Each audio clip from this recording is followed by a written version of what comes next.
Let me take charge. Thank you for turning down the lights. I know the lights are needed for the cameramen, but I like to see my people. And sometimes when these lights are so bright in your eyes, it blinds you. The others would tell you that in Jackson this evening, I tell them take them off totally. But there was no camera there. And I feel that I should be able to see you, feel you, and hear you. Thank you for allowing me to speak in Wotton at this hour at 10:30. It is a Sunday night. And I am conscious that my voice is also going into the houses of persons here, not just to those of you who are still on the field and still wanting to hear our voices.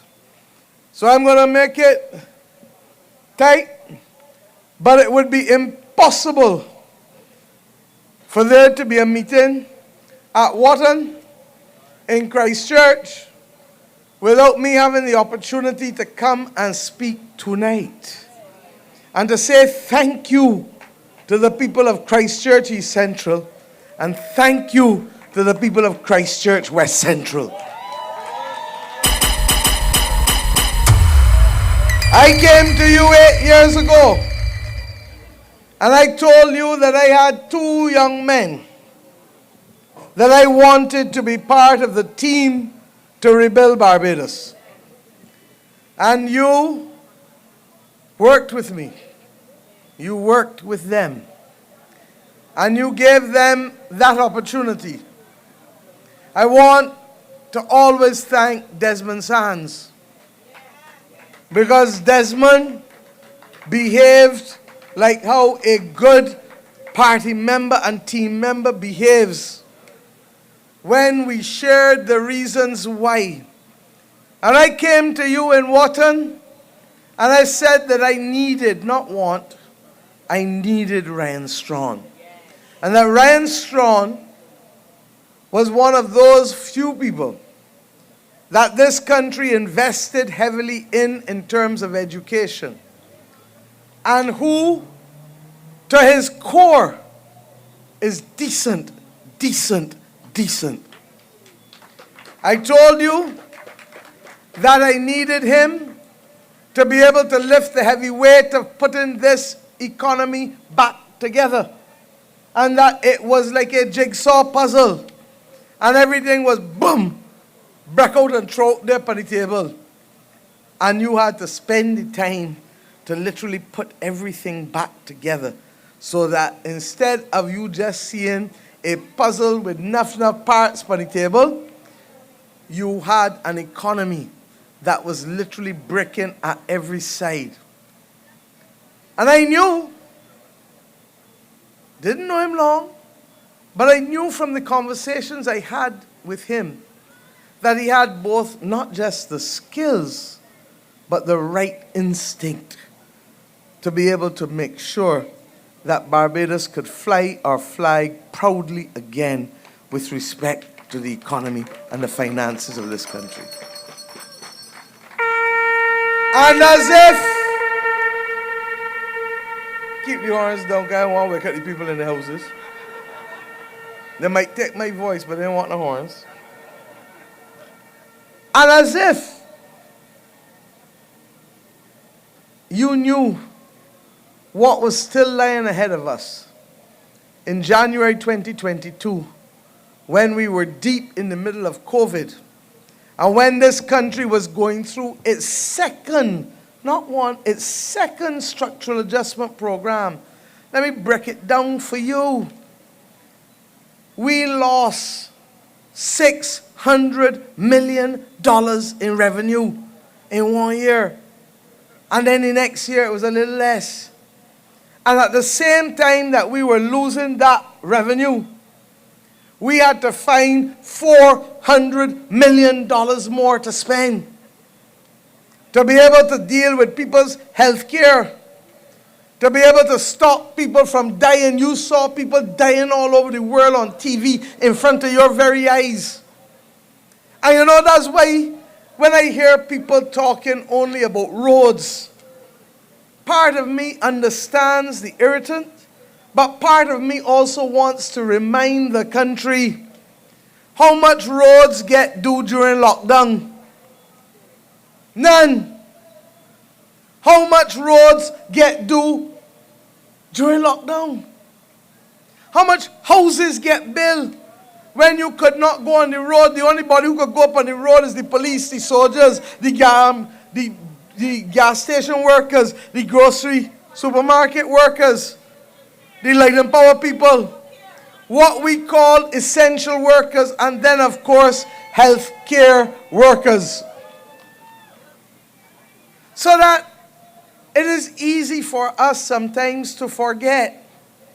But I have come to Wotton to remind you that in spite of how many thunderstorms, in spite of how many freak storms, in spite of how many hurricanes and storm surge, in spite of our ash fall, in spite of the oil spill, you understand all the things I'm telling you about? In the time of Owen Arthur, between 94 and 2008, where we had Tropical Storm Lily. And Lily was a lily, small. Reggie, you know, you were there. Compare what we have had to go through in 7.5 years as compared to 14 years when Owen didn't have none of that to deal with. Then to have war in the Ukraine, what that matter to you? But the Ukraine is the body that makes certain types of fertilizer and certain types of sunflower oil. And if you don't have the Ukraine putting that forward on the market, it meant prices went up all over the world. And Ryan Strong, steady,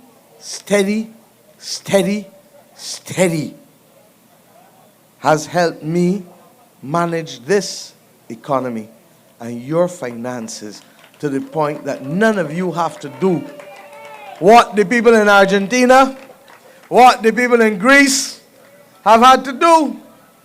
I just came from Holders Hill, and I talked about the 4.5 years, 18 straight quarters of economic growth. Has not happened by accident.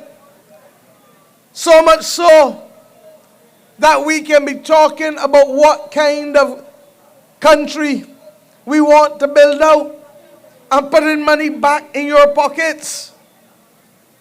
And that is why I have come to Wotton tonight, late as the hour may be, to tell you that if something is not broke, don't try to fix it.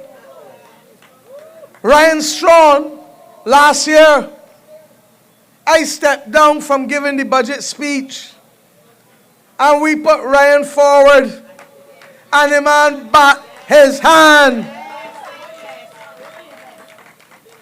And so many Bajans felt so proud, because when they looked at Ryan, they said, that could be my son.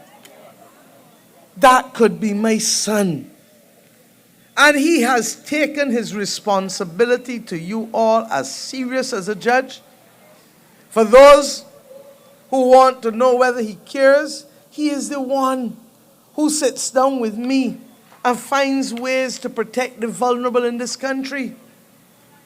And that is why, even before we did the manifesto, when we were doing estimates at the beginning of this year, we agreed that we would increase welfare grants come the 1st of March by 30%.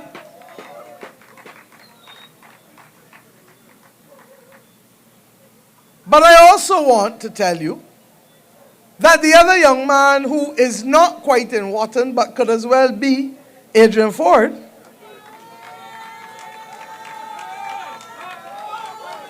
because the two of them work hand in glove. And it is something of which I am entirely proud, because they have two different sets of skills and they complement each other. And that is what being a team is about. Yes, sir, you can put up the flag. Little young boy and a babe shall lead them. I want Adrian to remember that. I went to Adrian's mother's house. Many of you don't know that. And I asked Adrian's mother long before he eventually ran. Because he tell me, boy, I don't know if I can run because my mother tell me this politics thing and he had the pharmacy going and all of that, blah, blah, blah, blah, blah. But you know I'm a Jimmy Cliff girl. And you can get it if you really want, but you must try and try and try. And I got him. And you finished the deal for me by giving me him in Parliament. And you know what kind of man Adrian is, because all through Silver Hill and Gall Hill and all across, even here in Wotton, people could tell you that Adrian Ford was there for them when they least expected it. That is the difference. And you have people coming now, Johnny come latelys.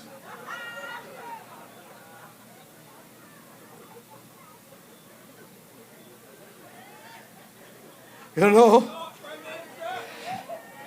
a little bit more, Adrian opponent might be doing what James Paul do, tell you to vote for the Barbados Labour Party. Because he worked with Rashid and Ryan. Ryan and Adrian worked with Rashid in 2018. But I'm not going to spend the time on it tonight. He's not a bad fella, but he's not for the job. Not the right man, nor the right time for the job. But I want you to know that not only in Barbados, but all over, Adrian is regarded as the champion of biodiversity in the Caribbean region. Sometimes you go say, Adrian, I beg you though. If it is a lizard, he don't want it killed. If it is a centipede, he don't want it killed. The man believes in the right of us protecting all living organisms. And that is part and parcel of what the climate crisis is about. Not just the extreme weather, but protecting the beauty, because every one of those insects and animals and reptiles has a role to play. And we now know enough about our land and our sea environment to know that it is important that we treat it with care. There are some things that we may need to control, like monkeys, and he knows that. But controlling them does not mean making them extinct. And these are serious things that we don't necessarily talk about in our day-to-day politics, but it is clear that it makes the difference to the kind of planet that we will live on. Now, Adrian was the one who got those three words to become part and parcel of the language of this country. Clean and green. Clean and green. And that is now mission number one for Barbados as we go into 2030. Because we went in St. James Parish Speaks, and it hurt my heart that a lady came forward and talked about what the overgrown lot next to her did to her and her health. And Adrian knows, because I asked Adrian to go and see her. And as a result of the unkempt nature of the lot, she eventually caught some kind of virus that prevented her from being able to walk. I ain't talking about the rat running about that ran from Christchurch. As bad as he is, he can't give you leptospirosis. He can't even give you a government. But I want you to understand that in those unkempt lots could be receptacles gathering water. How many people in here have suffered from dengue already? Dengue is sweet. And they got some people, when they get dengue, get hemorrhagic dengue and get jaundice. and it can threaten your life. That is why the mosquito is recognized as perhaps the smallest, most deadly living organism in the world. And Adrian, being a pharmacist, understanding the need for people to be healthy, recognized the linkage between not just keeping the place clean, but keeping the place beautiful. Because once it is beautiful, it becomes a place where from our elderly right back through to our young people can go and enjoy, while at the same time not becoming a public health risk in this country. And Adrian and Ryan, I want to thank both of you. Both of you for being there for your constituents and this country when it matters most. It has not been easy. And the two of them, along with the other members of cabinet, Wilfred in Christchurch East, has had to carry the responsibility from day one, along with William, on the South Coast Sewage Project, carrying us from the brink of the foul smells and the embarrassment of sewage in the streets.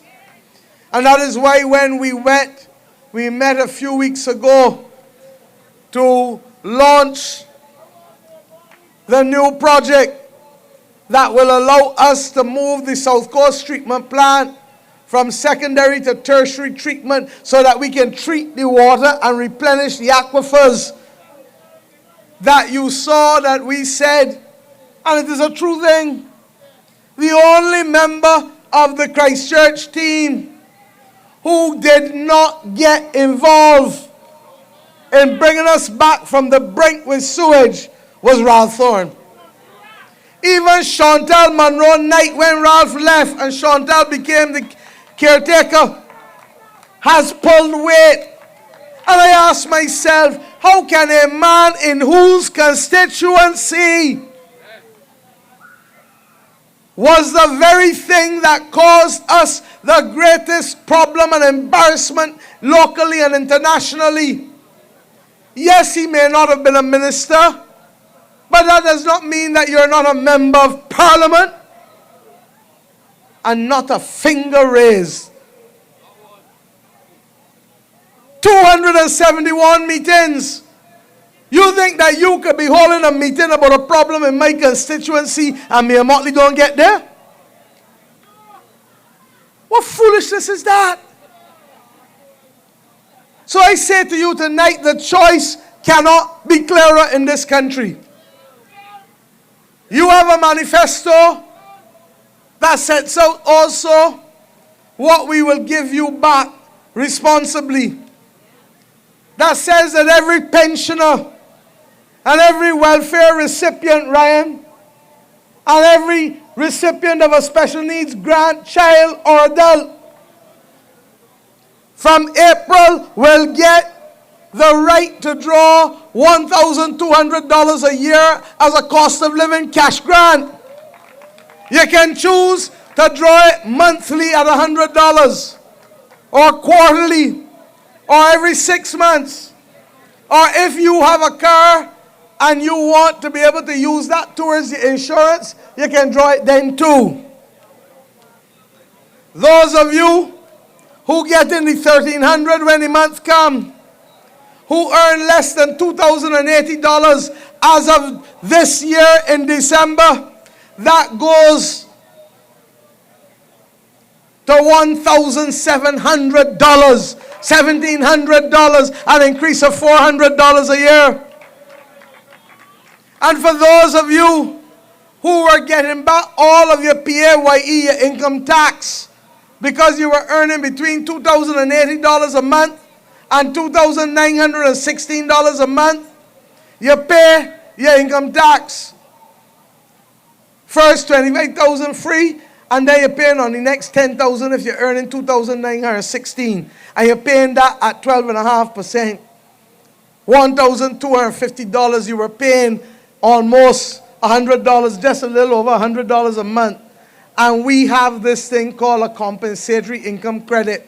a lot of fancy words. Ryan, from here on now, call it the government meeting turn. But that's what it is. Because you paying the money in with PAYE when the month comes. You file your taxes in April. And in October, you get back every single cent that you pay in tax. Then the meeting turn. I got no more to say. Level the compensatory income credit for all the fancy economists. And the rest of us know what it is. It's a meeting turn, is for savings. But we say no. In addition to that, for them people earning between $2,080 and $2,916 when the month comes, give them a reverse tax credit too, but it can't be as much as what you're giving the people who earning under $2,080. So we will give you, as of this December, a reverse tax credit of $750 to help you offset the VAT and other things you pay in the increased cost of living. Tell me which other government in the Caribbean doing that for its citizens. And then, because that government meeting turn works so good for the people between $2,080 a month and $2,916, between $25,000 and $35,000 a year, last night we announced no. Extend it now to people earning between $35,000 a year and $50,000 a year. In other words, people earning between $2,916 and people earning between that and $4,166 a month. You understand? Let me break it out for you.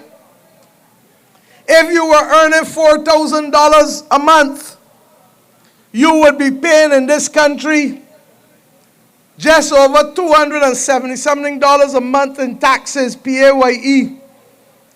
Cumulatively, at the end of the year, you would have paid $2,875 in income tax. And we have said, so long as the government can afford it, and we have afforded it every year since 2019, without exception, so long as the government can afford it, you will get back every cent in that government meeting turn. It now means, therefore, that if you are earning $4,000 a month and you paid $2,875 in taxes, you will get back you paid $2,875 in taxes. You will get back all $2,875 in taxes that you pay at $270-something a month. If that is not a government meeting turn, I don't know what a meeting turn is. What we are doing is encouraging people to save and take that money for something that they really need, or to be able to buy a piece of equipment that they want to do to open a little business on the side. This is how a government that cares about you puts back money in your pocket. Ralph comes and tells you foolishness about reducing the VAT to 15%. We had it in our manifesto too. But when you go and take the advice of the officials, and the officials tell us, Prime Minister, if you do that, the money is not going to go back into the pockets of the people who most need it. Because have you ever seen prices come down easily when they go up? So all that will happen is that the government would lose the revenue, but you will not get the benefit of the reduction in prices. And therefore, we chose not to follow that advice from as early as 2019. And that is why we introduced an expanded reverse tax credit, more people to benefit from it. That is why we introduced the government meeting turn, the compensatory income credit. And that is why we reduced the tax rates to what it is today. And for those of you who earn more than $4,166 I've said to you that next month, should it be your wish that we be your government again, because I don't take it for granted. Don't take nothing for granted. Should it be your wish, we will also look at the tax rate for the persons earning above, recognizing that while we can do some things, you can't let go your hand and let everything come out in the wash, because then you're going to be like this, and the thing, ship of state, all like this, shaking bout and getting tilt to one side. You can't run a country so. You may ask why we didn't do it last year when Ryan gave the budget. But we told you then that that money that had come in, we would treat as a windfall, because it started to come in for the first time. And we don't know whether it's going to last. And therefore, sometimes when you see something happen good, you don't tell yourself, let me wait and see how long that's going to continue before you do anything here. Because you don't make decisions just because you had a bright sunny day. You wait to make sure that it's permanent, that it's going to stay. Even if not permanent, it's there for long term. And that is what your government did. Had we not had an election, you would hear all of that in March in the budget speech. But I'm foolish. I'm going to wait till March and not tell you what I got for you. I tell you now. Tell you now. But there's another matter that I want to address tonight. And it is not in the manifesto deliberately. And I asked and told you that I am so proud of these two young men. And to that I want to add the General Secretary of the Barbados Workers Union, who I now see there too. We started some programs during COVID, when the ash fall happened. Remember, we had the ash workers program, and we had them working for a while. We also started something called the 360 program. You remember that? And then it changed to 720. And what we said was, look, bear with us. We know that some people would like to work every week in the 360. But because people needed work across the board, let us do 720 and you work week on, week off. When we catch ourselves, we will change it. The Barbados Workers Union expressed its concerns too about the fact that it was an entrepreneurial self-employment based program. I want to tell you tonight that I have heard all of them. The representations from the union, the representations from Adrian Ford, especially, who every week come in and running after me in cabinet. When cabinet break, Prime Minister, can we do this? Prime Minister, I say, Adrian, hold tight.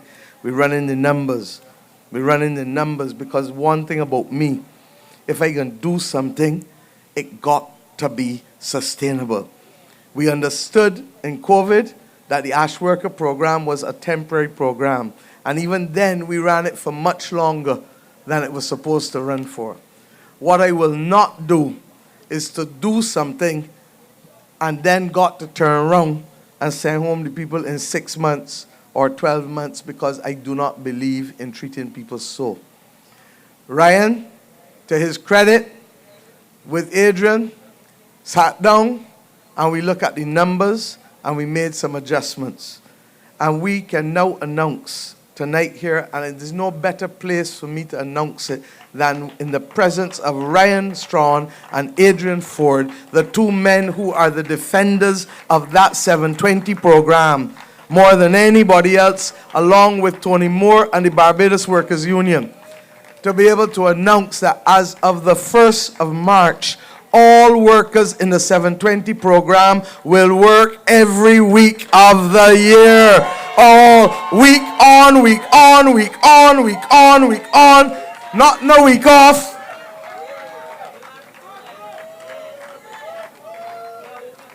Now let me talk straight though. Let me talk straight. I expect that for the 60th anniversary of our independence and the 5th anniversary of Barbados as a republic, I don't want to see no grass longer than an inch or two. I don't want to see no overgrown lots in this country. We have passed legislation, Adrian, too, that says that private owners of lots and the government's own lots must be kept clean and green. And we have done it because I started telling you about the public health consequences of mosquitoes giving you from dengue to chikungunya to Zika. I started telling you about that lady in St. James who continues to haunt me and who was the inspiration behind that legislation. And it took us a little longer to do it because what you are doing is basically saying to somebody who live local or overseas, you see that lot that you got? Clean it. If you don't clean it, we will clean it. And if the government through the NCC has to clean it, same 720 workers, if they have to clean it, we are going to charge you what it costs us, and we are going to fine you. If you live in the States, all that snow, all about the States now. How many of you got family in the States, live in New York or Boston or DC? I want to tell you, if they don't go outside and clean the snow in front of their driveway to keep the sidewalks clean, what they get? They get fined. And if it is good enough for us to comply when we go over and away in the States and Canada, good Lord, where your navel string berry, you must be prepared to keep clean and keep it green. My friends, this country is ours, nobody else. And that is why I also announced last night, and I want Bajans to get to know it, because I ain't got no children, you got. Many of you are grandchildren. I got godchildren. I got children that I would adopt. But the ones that are going to get the Bajan birthright dividend is every child born under the Republic of Barbados. And when did we become a republic? On the 30th of November 2021. So that every child born after that, more or less every child 4 years and 2 months and younger, will have placed in their name a share worth 5,000 Barbados dollars. And that right in that fund will stay there and will be invested. And when they reach anywhere between 18 years old and 25, they can then use that money to unlock home ownership, a mortgage. You go now for a mortgage and the people ask you for a deposit, and you ain't got it necessarily. And we say further that that child, through the parents, the godparents, the neighbors, the aunts, the uncles, instead of giving that child a toy or a tablet every Christmas or birthday gift, give them something else and then still put $100, $200, $300, whatever you want, whatever you could afford. And if you are a parent and can afford to put aside $10 or $20 a month for your child, the money will grow. It must be managed not by government, but by an independent trust.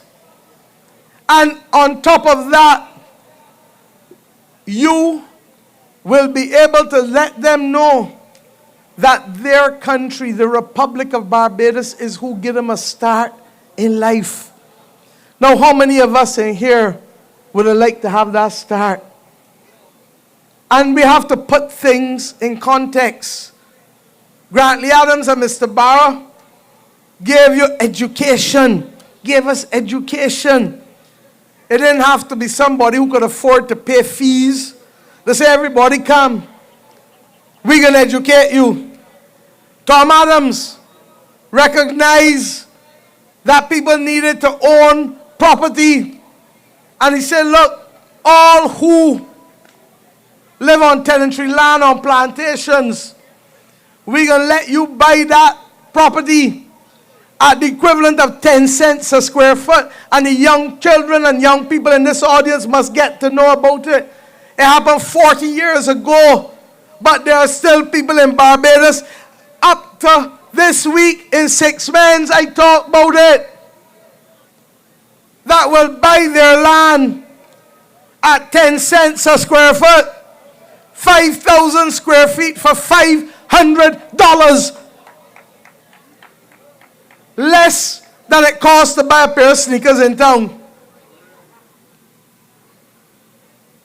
And you become a landowner, and you could go to the bank and get money to build a house, and you don't go and look for money to put in the land first, because for $500 you own a piece of land. That's what Tom did for you. And Owen came after. And Owen said it should not be restricted only to plantation tenantries.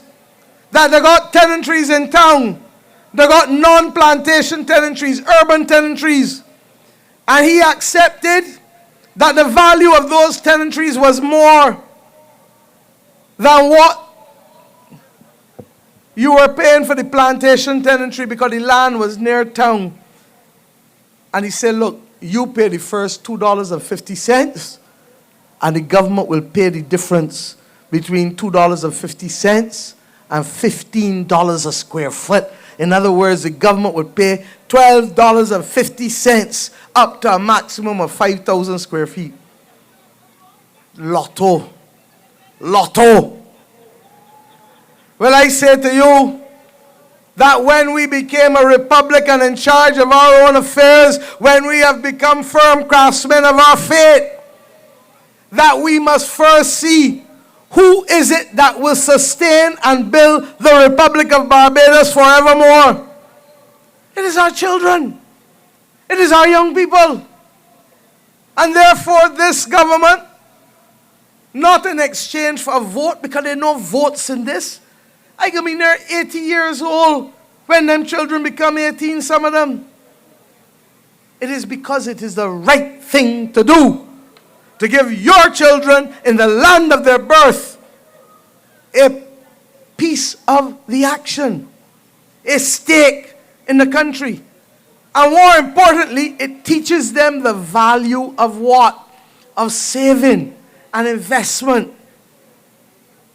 And you know, people in this country like to tell me, oh, Bajans and shareholders. What foolishness is that? The credit union movement got over 100,000 shareholders. But them is shareholders. Ordinary people, all of us got money in the credit union. And the money usually split between shares and savings. Not true? Good Lord. Let me talk straight and plain. They tell me that Bajan's not entrepreneurial. I said, well, everything that's selling both legal and illegal in this country? What foolishness are you telling me? Down to the woman who cooking on a Thursday, Friday, Saturday. Down to the body that raising some chickens while holding down a job. We know what it is to have to make ends meet. And Bajans have gone outside their comfort level to do so.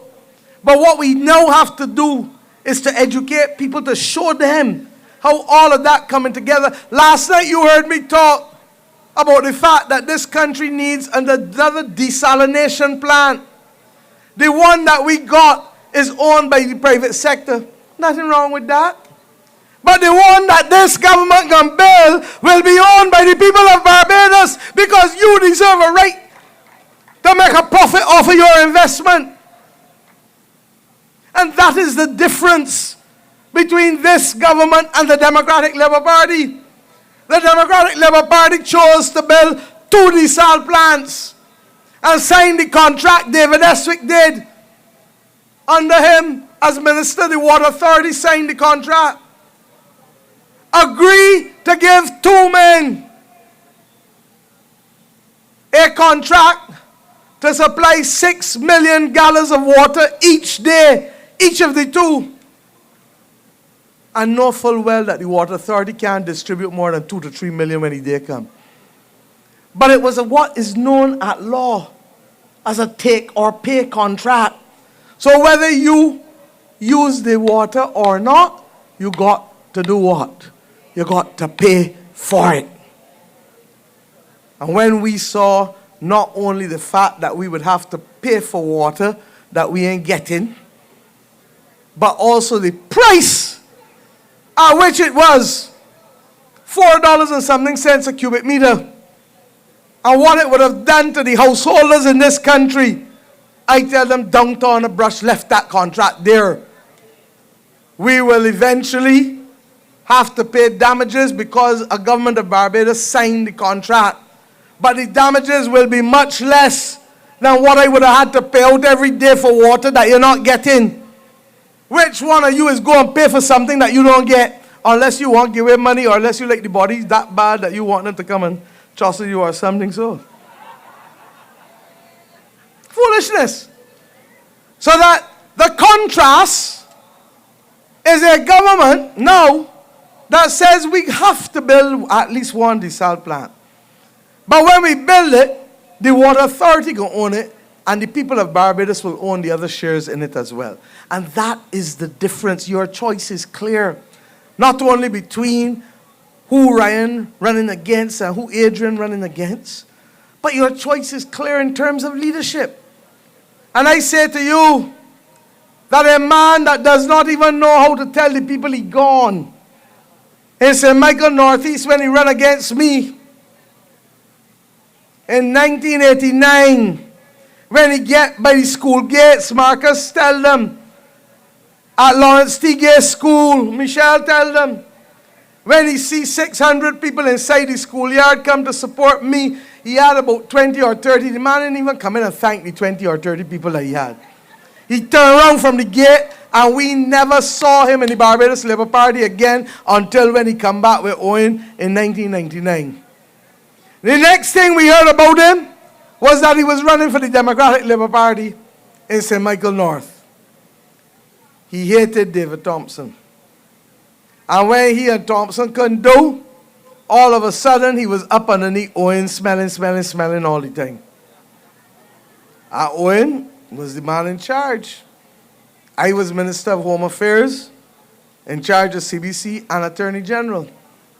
And Reggie can tell you, Owen said, Mia, make him chairman of CBC. I said, boss, if that's what you want, no problem. I said, I don't know if he's still talking to me, but I will still do it. Because I was obedient. In no time at all, the man couldn't get the work done. I have never had to fire a chairman in my life before or since. But I had to fire Ralph Thorne. And what was even worse about it, that when I asked you to come and see me, the man turned up with his wife. Well, I didn't know I was in a court, but anyhow, I tell them, come in. And when she started interjecting all the time, I said, with all due respect, ma'am, when I offered your husband the post of chairman, you were not present, and you cannot now be present in the conversation when I'm discussing his removal. That is a fact. But I am not, contrary to what people say, I am not a scorched earth person. And when we went back into opposition, and a few members of this party came to me and said, look, Ralph really changed, and that he won't run in Christchurch South. You right, Carson, because you would know about all these things too. And everybody calling me dictator and despot and all of that. I said, no, I don't want to go along. I like Adrian. And even though I did not feel he was the greatest of the persons to represent, I was not yet convinced. I said, let me give him a chance. Because everybody deserves a first chance and a second chance. When I saw what happened in 2022, I tell you fellas, but this boy don't work. Because he in canvas Reggie, you were in charge of the southern zone. Mocky, you were there. Huh? And when I get in Oystins, the people quarreling with me and tell me, but boss, what happened with this man? And I talk to him. And little by little, the man get less and less and less effective. And you in Christchurch South and me as leader learn about his departure all at the same time through the media. He ain't had the decency. You know, when you and somebody getting divorced, they might not get on good, but they can still tell you, I can divorce you. Not true? I can left you. They can tell, I don't want nothing or I want everything. He ain't had the decency to tell me that he was gone. He didn't have the decency to tell the people of Christchurch South that he was gone. And I will have to tell the people of St. John that if he can treat the people of Christchurch South right, and if he can treat the people of St. Michael North, who learned that he was no longer with them when he saw them, they saw him as chair under the Labour Party at CBC. And if he didn't tell the people of St. Michael Northeast that he was gone, tell me what make you feel that he can tell the Dems when he left them. Because I bet you money that if Ravthorne loses this election, as I know that we should probably make sure he does on the 11th of February, that you are not going to see him bout the Democratic Labour Party for much longer. I ain't saying that. I know that his behavior in politics was matched by his behavior in law. Ralph was the lawyer for the former premier of Turks and Caicos, a man called Mr. Mizik, that the British government was prosecuting. And even when he was running for Christchurch South, he used to go down to Turks and Caicos for months at a time. And the rest of you kept the flames going for him. Little did any of us know that one day the judge come into the court and say, and before this campaign done, I'm going to read the exact words of the judge. I ain't got them tonight. They talk about it and let me read it. I still got a red bike.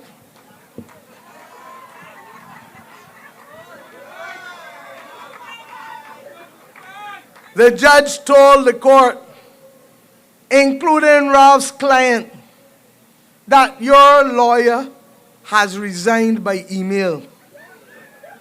You could imagine that you in a court sitting down, you waiting for your lawyer to come, and the body that got to tell you that your lawyer is no longer your lawyer is the judge. But let me go further. The judge was so astounded because that case had been going on for months, if not years. And because of Ralph's behavior, they had to pause the case for almost another 6 months to give another lawyer the chance to come in and represent the accused.